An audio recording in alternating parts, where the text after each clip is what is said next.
Doamnelor și domnilor, bună ziua și bine v-am regăsit pentru prima oară la Botoșani Fake News. Iată principalele știri ale zilei, dar mai întâi de toate să începem cu cele secundare. Vechiul coronavirus, fiul rătăcitor al familiei coronaviridelor, lovește din nou. Avem un interviu în exclusivitate cu un pacient infectat. Ciucurel, ai legătura. Bună ziua, oameni buni, și bine ați venit la un nou caz de coronavirus. Spuneți, cum s-a întâmplat? A fost un glonț care... Șoc, oameni buni, pe acest domn coronavirus l-a lovit ca un glonț. Nu mai simt. Nu mai simte niciun miros, nu mai simte niciun gust. Oameni buni, șoc. Mă doare... Nu mai poate de durere, sărmanul om a avansat așa tare virusul că nu mai poate fi stăpânit. Să aflăm mai multe amănunte.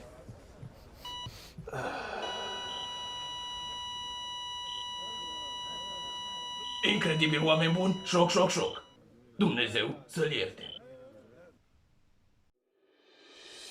Vești bune din partea oficialităților din satul Blahosloveni. Astăzi se inaugurează primul drum asfaltat din comună. Păcănel, ai legătura. Bună ziua! Bună ziua! Ce ne puteți spune despre noile lucrări? Da, deci cum vă spunem, lucrările noi nu au avut parte din nicio problemă, totul a fost conform planului de a asfalta, de a oferi sătenilor din comuna noastră, din Blahosloveni, un trai foarte bun, o șosea cătărea și după cum puteți vedea, lucrările au decurs foarte bine, s-au finalizat.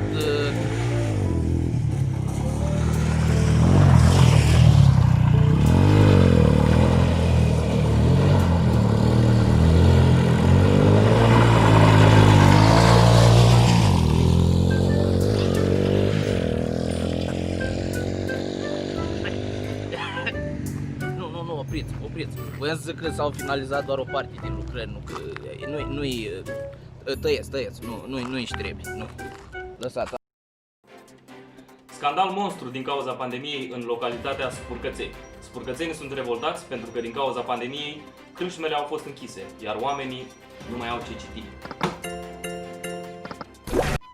Da, Pănuș, am preluat legătura. Bună ziua, domnule profesor. Bună ziua! Spuneți-ne și nouă, vă rog, ce s-a întâmplat în satul dumneavoastră? S-a întâmplat ceva îngrozitor, s-a întâmplat.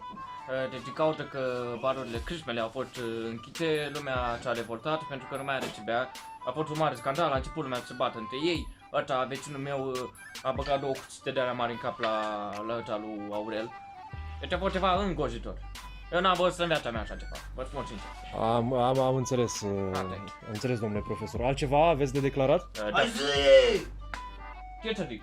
Zi de berbești și-o făcut că i-a dat în capul așa la... Bebeț a venit cu o trapă mare de aia, o trapă de aia de șapapi câmpiu și i-a înfiptat în cap la... A plecat la Neta, zi! Da, a plecat la Neta că Neta i-a dat de băut, că avea niște țuică rămas în...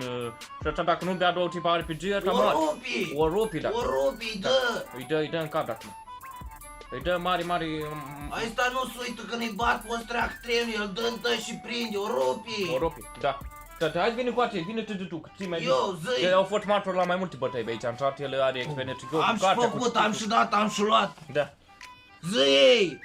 Dar zi tu dacă tot ai venit. Nu să zic el și să zic eu! Zi. Da, vă mulțumim, domnilor, cam atât am vrut să aflăm, vă mulțumim. Cum face că zi.